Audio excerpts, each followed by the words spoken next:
Welcome to the ACC Panic Room alongside Lauren Brownlow. I'm Joe Ovias. We're back because DJ Burns compelled us to come back, Brownlow. He's like the best thing about the college basketball season to me. And it's so funny because, like, you know, my mom went to UNC, my brother did, like my dad's a UNC fan. They've got tons of like friends and people like that are also fans. And the one thing they say to me every time they see me is like, everybody just loves that DJ Burns. And I'm like, I told y'all. How could you not? Look, I called it at the beginning of the season. Once I saw him on the floor, I'm like, who is this guy? And can we get more of him? And like people try to, I don't want to, there's two players in the ACC right now that I find interesting in how we talk about them or how we did talk about them. One of them is DJ Burns at NC State. The other is Ryan Young at Duke.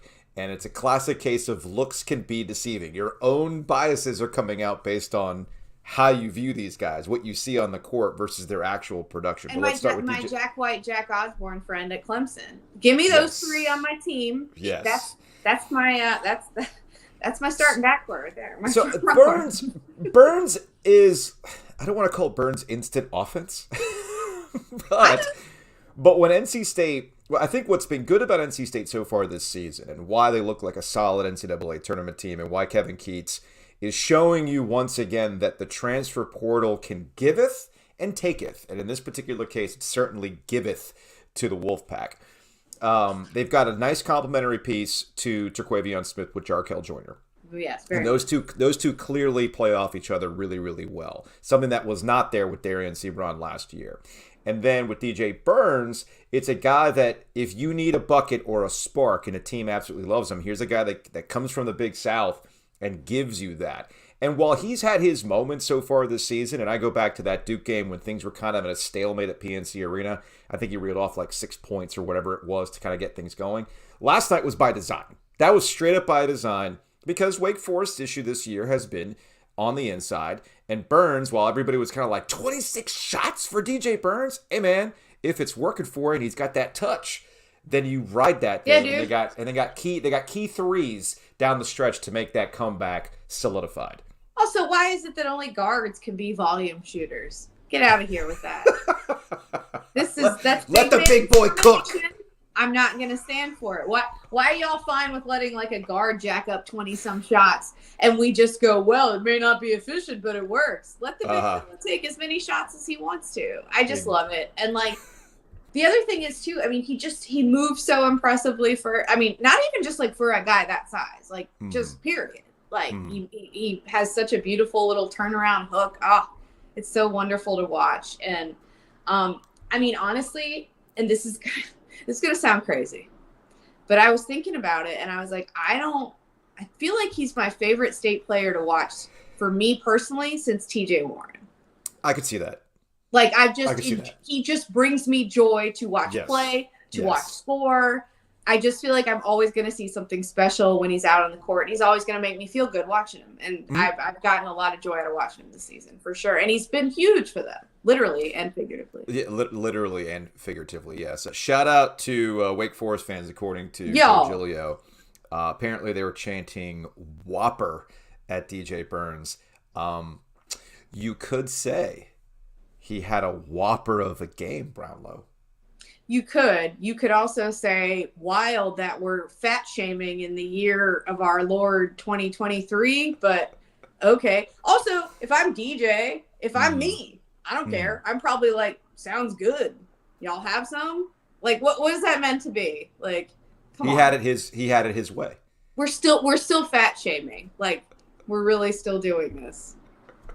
Sorry, I just have that Burger King commercial stuck in my head now. Well, I get Whopper. Oh, no, please stop. Oh. I'm sorry. It's stuck in my head now. It's just, it is what it is. It is what it is. All right. So Wolfpack will be back in action against Florida State on Wednesday. That's going to be like a 9:00 game that I hope to stay awake for. That's at home or on the road? That's at home. Don't lose it. Yeah. Well, I think that's a funny thing about. Full stop. Just don't. That's the funny thing about NC State. I've usually got. I don't think. No. So the thing about the NCAA tournament, and I know there's a philosophical difference for a lot of folks, and Gilio and I usually get into this argument oftentimes about you can't get bounced from the NCAA tournament bubble for losses. It's like who you beat and the teams that you beat, who did they beat, all that stuff. That's how net it's works. Just an overall part. We've talked about this too. I think you and I agree. It's a piece of the it's resume, a piece of it. And it's one you don't want to have to contend with if things go south. So far in the ACC, based on what we've seen so far, NC State hasn't had any losses that you go, what the hell, guys? Nope. Even early on, my general attitude towards Pitt was wrong, straight up wrong. Pitt's a really tough, solid squad that's going to be a problem the rest of the way. Is going to flirt with NCAA tournament consideration. But I think for the Wolfpack, the biggest issue that they're going to have to overcome is the same thing that even surefire teams that we think are NCAA tournament teams, like North Carolina and Duke, a lot of people will go, well, what's their resume say? I'm like, well, it's Duke and Carolina. They might not get great seeds, but they're going to be in the NCAA tournament. It's also, how we treat. Again, people with this, they play a bunch of quadrant 1 games. They do. And 2, they don't play very many in 4 unless they're in conference play, which is its own conversation. So I'm not going to rehash that. The problem that the ACC has is that its best team right now is Clemson, and Clemson's doing this wonderful trick of winning games and dropping in the net. It is the most hilarious thing. Now, I know their schedule sucks, and I know at a conference they got a couple bad losses. But in ACC play, they've been a dominant team, and it doesn't look like it's going to fall off in the last full month of the season. Yeah, I mean, I tend to agree with you. You could certainly point to some injury things with them. Uh-oh. Did we lose Brownlow? Oh, no. We lost Brownlow in the middle of this. What's going on? All right. Oh, there she is. She's back. Hello. We're back. We're back. It's the beauty of the internet. Oh, you got frozen again. Oh, no. Okay, now you're back. I think. Okay, we're back. Anyway, we were talking about Clemson. Yeah, I mean, they had some guys out early on, so they could kind of point to some of that. But again, and what do I scream at people every year, right? Stop doing this. Like, stop, schedule it. Like, schedule better. Like, it's not hard. It's not hard. I'm sorry. It's just not. And I'm over, like, it's tiring. And all you have to do is schedule, like, slightly better teams. Like, maybe you don't play. I feel like they played the Citadel. Maybe I'm wrong, but they played some of these, like, bottom of the barrel teams. Yeah. Did they anticipate Louisville being quad 4? Like, no. Who could have anticipated that? But at the same time, like, you got to prepare for everything. You can't leave any doubt. Like, they came out of non-con like 7-3 or something like that, and they were like almost 100 in net. That is inexcusable for like a Power 5 team, in my opinion. And like, get it together, y'all, because that's what could keep them out. I'm gonna feel somewhat sorry for them, but I don't know that I'm gonna feel like super sorry for them at a certain point because they should have done better. And this is why I'm just like, schedule better, y'all. Like, someone needs to put a Band-Aid out there. Someone in charge of that kind of stuff. I don't know. To the most confusing team in the ACC, that would be Duke. Shout out to Brian Ives over at the ACC Network pointing out that their double up of Georgia Tech on Saturday is just the third time in ACC history that the road team has doubled up the home team in conference play. You got to go back to 2017 for Louisville Pitt, and then 2015 Virginia over Wake Forest. I say that Duke's one of the more confusing teams is because I don't know what Duke's identity is right now. Yeah. And the reason why I don't know what their identity... Actually, I think I know what their identity is, which we can get to when we talk about the Duke-Carolina game. But in terms of what we've seen out of Duke so far is kind of like an incomplete picture because they've had various lineup changes. Some of that is John Shire doing situational lineups. Some of that is related to the injuries that they've had. I only think they've had like 2 full conference games where they've had their full lineup without some sort of injury. You know, Jeremy Roach is finally back starting after coming off the bench after his toe injury. Tariq Whitehead is not in game close yet, but he's maybe close to coming back. He looked like he might have been coming on. Derek Lively's been up and down. He's overcome, the early season issues as well. So the Duke, every time I watch a Duke basketball game, I know I'm going to get a tough team, a big team that can rebound, but offensively, one that we don't know what we're going to get on a given day. Yeah, I mean, I think there's definitely truth to that. And some of that is because, and you've seen people talking about this, right? Like, I don't know that this freshman class is necessarily one that we go, oh, yeah, this one's going to carry all of college basketball. I don't think that's been the case. And so when you have the kind of roster turnover Duke does on an annual basis. And you have injuries and all kinds of other stuff. I don't think it matters much that like they have the best class in the country or whatever. Like at a certain point, you know, if the best class in the country still isn't as good as some of the classes in the past, like you're just going to kind of have an up and down, topsy-turvy kind of season. But now that we're getting into February, I think you expect people to show you more who they are a little bit and kind of get some consistency, because if you're not going to get it now, you're not going to get it. I think for Duke, it's defense. Defense is the name of their game. This is where we get back to the beginning of the discussion where we look at DJ Burns, we think one thing and he surprises you. I think the same thing happens with Ryan Young at Duke, where you see this nondescript white guy who doesn't look athletic, yet he's jumping all over the floor, diving for loose balls, pulling down rebounds. I think that's Duke's identity. It's kind of a, I hate to use the cliche lunch pail kind of squad, but it's a tough team that's going to make things ugly, and they're going to scrap out some wins. Now, are they a Final Four team? Well, who knows? We didn't think that 2010 was a Final Four team, and they ended up getting some bracket luck. And they also had a very tough identity. Now, they had a veteran group. I was going to say, I don't know that I'd bring the 2010 comp. Right. What I'm getting is there's nondescript Duke teams that have gone far in the tournament, not the flashy ones that we obsess over, like 2015 and things like that. So my point simply is, while it's not a veteran group like 2010, it is a tough enough group that if you look at the totality of college basketball right now. And Gilio and I were texting about this yesterday. He actually texted me a screen grab of the scoreboard from yesterday going, to your point about the rest of college basketball, look at all these ranked teams losing. That's right? Okay, and that's what I was actually going to touch on too, is the fact that, like, I feel like every year more and more, especially since COVID happened, in terms of college basketball and like transfer. I'm not blaming transfers for this, to be clear. I am just saying, like, with everything going on in college basketball, between NIL, between the G League being a viable alternative, whatever else you want to add into the mix, players going to different schools now, not just going to the Blue Bloods, whatever you want to add into the mix here, I just feel like more than ever in the last couple of seasons, like you can count on far less. You know what I mean? Like you can't just look at some team struggling in January, February anymore and hot take your way into like, well, this team isn't going to do anything in the postseason. Like, it's just impossible now. You can't count on anything. And it kind of, I don't want to say it leads to this feeling of these games being like meaningless. That's maybe a little strong, but it does start to feel like, it starts to feel like, what's the point of like taking this huge overarching conclusion about whatever team based on, oh, you got beat by this team? Well, that team's not a Final Four team then. Well, is it? We don't really know, do we? Come on.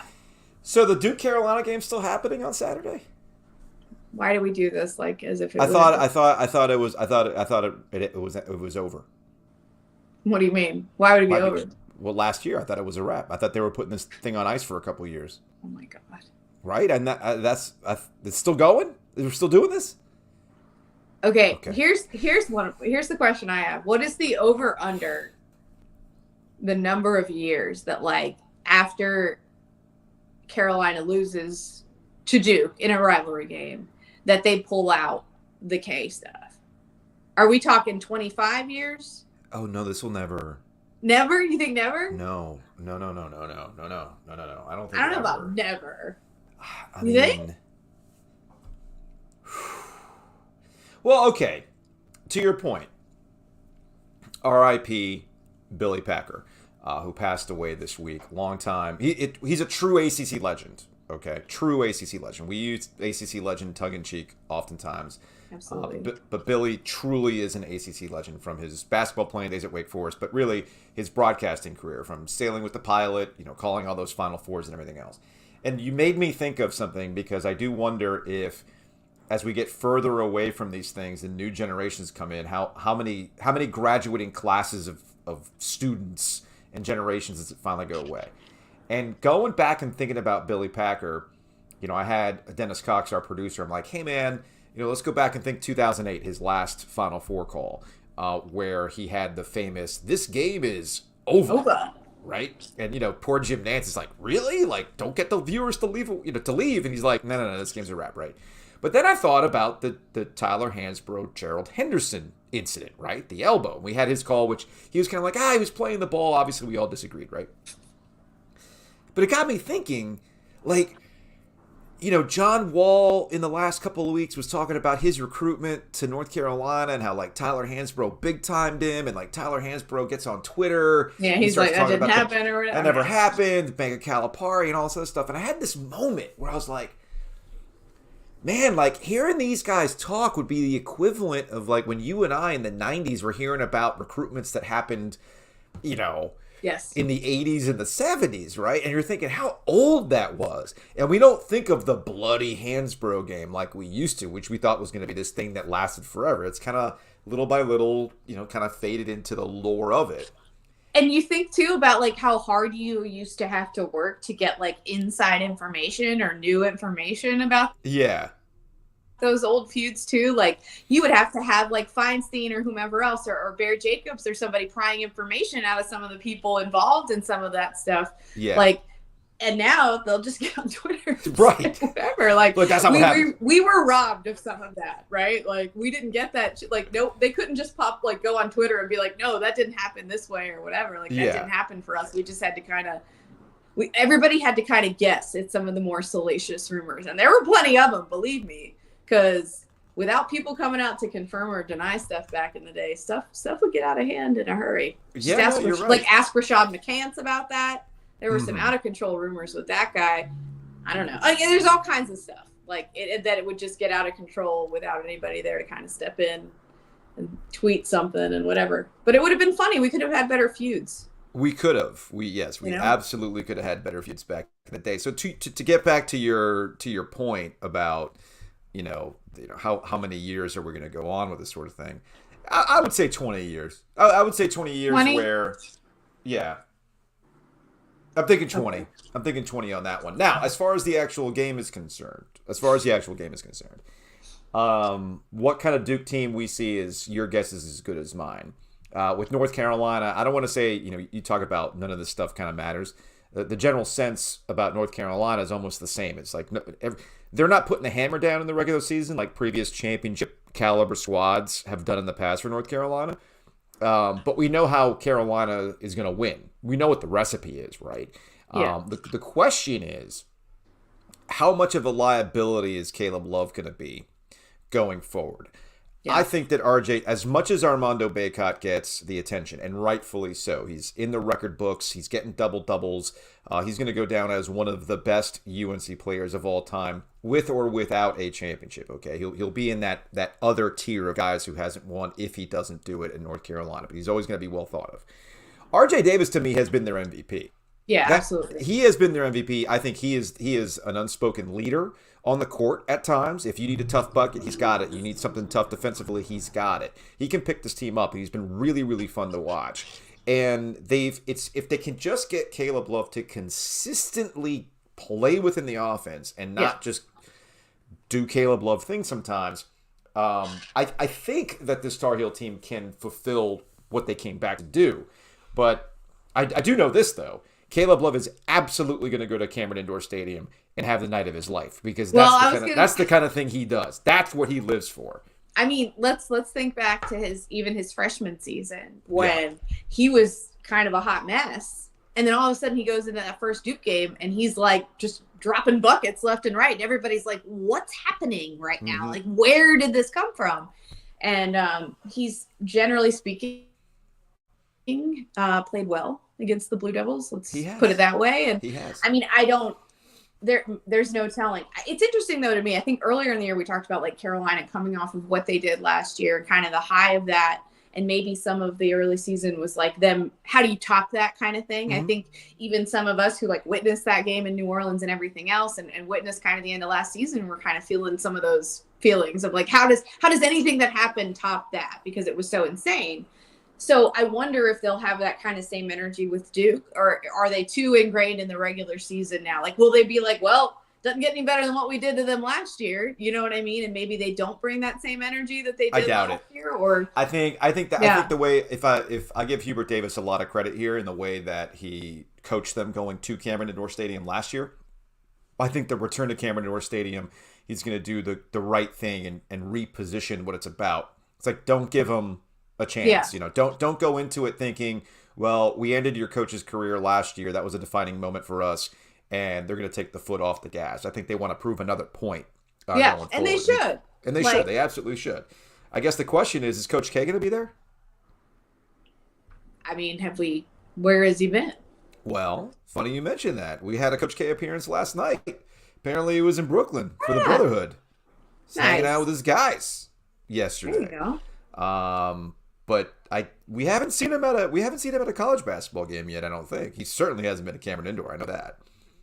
I feel like we didn't Roy would sometimes go to NBA games, I feel like, throughout the year and pop up at remember seeing him at Kobe White's games, things like that. I don't feel like we saw that as much with Kay, so it's nice that he's able to do that in his retirement, and pop up and hang out with some of his guys. Yeah, we haven't really seen that. My prediction, he won't be there. Maybe he'll show up at an NCAA tournament game, but he's not going to show up to a regular season game this season. But a neutral site, Roy's not going to be there either, right? You don't see. I don't know. You don't think Roy might be hanging out behind the bench? I don't know. He's kind of been, he's enjoyed retirement. He's kind of like the unofficial man. Shout out to B. Dot. He's the sixth man, but Roy Williams might actually be the real sixth man. Maybe this is a fan projection, but I do feel like there is this weird pettiness.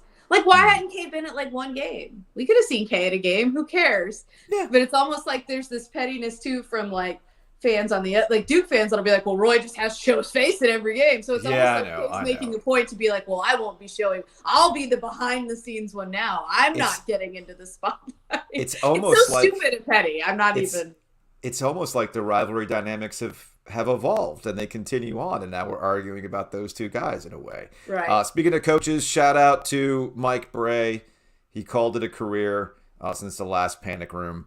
Joe Giglio and I went to the NC State Notre Dame game. Giglio insisted on bringing the man some sort of parting gift for all the fun and frivolity and great interviews he's given us. So he brought him a bottle of... Look at that smile, Brownlow. Look at that smile on look at that on Bray's face for getting some Jamesons. Yeah, I mean, a lot of people reached out to me, and I appreciate their concern for me in this difficult time. However, let's be real, and I think y'all know I feel this way. And this is no shade towards Mike, who you guys know that I have great affection for. Right. He's getting Mike Brehm, who's more made for retirement than him? That's the dude that showed up in Maui in cargo shorts. He is ready to live that life. He will be fine making that transition. I am happy for him. Mm-hmm. And as great of an offensive mind as I think he is, and I still feel that way about him, it's not this has not been working. This is not working at Notre Dame and hadn't been for the last few years. He gets to go out in his own terms. Mm-hmm. You know what I mean? And respect for that. I'm glad for him. I was sad that they hadn't figured out a way to kind of turn it around in the last couple of years, but that's just kind of it just hadn't been working. And that's okay. It doesn't mean that he's not, I think, one of the better offensive minds I've ever seen in coaching. I think his teams play really, really well together offensively. I'm not saying ever before people come at me with I'm hot taking. I'm just saying I've enjoyed watching his offenses very much and think he's good at coaching offense, and we'll miss watching that, but clearly something wasn't working anymore. Good luck to him. Have an awesome retired life. And he's going to live it up. I'm not worried about him. Speaking of just not having it, ACC officials maybe not having it. No, I'm kidding. It's the discourse is what I'm not having. You and I off the line have talked about our general attitude towards this basketball. I'm tired. It's tiring, and I'm already tired because I'm ill. Okay. Actually, Brownlow, I don't think it's long COVID that's got you feeling this way. I actually think maybe it is. I think it's ACC officiating. I think it's officiating. It's the officiating discourse. So Chris Dagon Box Scores on Twitter. Highly recommend you follow. And he's got this Substack where he got his most recent Substack was about breaking down officials' rankings, who calls what games, tendencies, and everything else. So highly recommend you go check that out because it's pretty fascinating. But I'll say this when it comes to the general enjoyment of college basketball or ACC basketball. I think you and I both agree that 10 years ago or whatever it was, watching ACC basketball on Twitter was fun, right? It was we watched like a family. There was a little schadenfreude involved. That's why the whole hashtag GoACC, shout out to Martin Rickman, was a thing. But somewhere along the lines, like most of Twitter, it's devolved, right?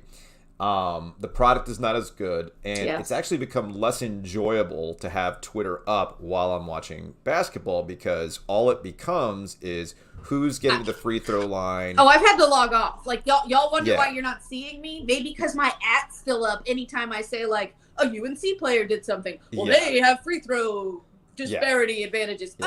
Who's talking about that? Like, I'm going by. Like yesterday. I'm done. Like yesterday for the State Wake Forest game, right? I did tweet this out. It was like, if they go hack-a-burns down the stretch, that's actually a smart strategy for Wake Forest, because NC State couldn't hit any free throws. So I'm sitting here, they're obsessed with the free throw differential in the Wake Forest game, and I'm thinking to myself, State fans, why do you want to go to the line? You can't hit free throws. It's been a bad free throw day today. And sure enough, that almost proved to be a problem for the Wolfpack down the stretch. But shout out to DJ Burns for hitting some big free throws at the end. Anyway, I'll say this about officiating. It's not good. Breaking news. It's not good, but ACC officiating tends to be the best version of officiating. And if you truly wanted to fix officiating, it would require college conferences to do things they've never done, like make full-time officials, have teams together, basically treat it like even the National Football League doesn't do that. Why do you think that the ACC would do that? Why do you think that there's going to be this huge investment in making your refs better? Maybe we all just need to be the ones to adjust and realize it's going to be bad and cry less. Every one of us. Please. It's exhausting. I do think we need to get rid of going to the monitor for everything. Oh, yeah. And I hate I'm not a huge fan of the way the block charge is adjudicated either. I think it's annoying. What do you mean block charge? They don't call blocks anymore unless it's in the restricted area. I mean, there were a couple instances this past week where I'm like, you guys can call a block in this situation. You can call a block. That part is annoying to me. And it's, sometimes it's annoying when you see a big guy get, like beaten up literally down low, and then you'll see a guard get like a slight hand on the hip. And it's like, and I'm like, what is this? But like, that's just part of officiating. And I hate the way it bleeds over into this thing of like, you can't talk about anything about the game without people being like, that's because of the free throws. It's like, okay, well, free throws are you want them to part go of the take them game off the scoreboard for you? Is that what you want me to do? How do you expect me to do that? It's like, it's very big, like, speak to the manager energy from people. And I'm not the manager. I can't control this. Like, it's like people want you to add that as some sort of caveat every time you're talking about it when they feel like free throws are out of whack or the officiating is.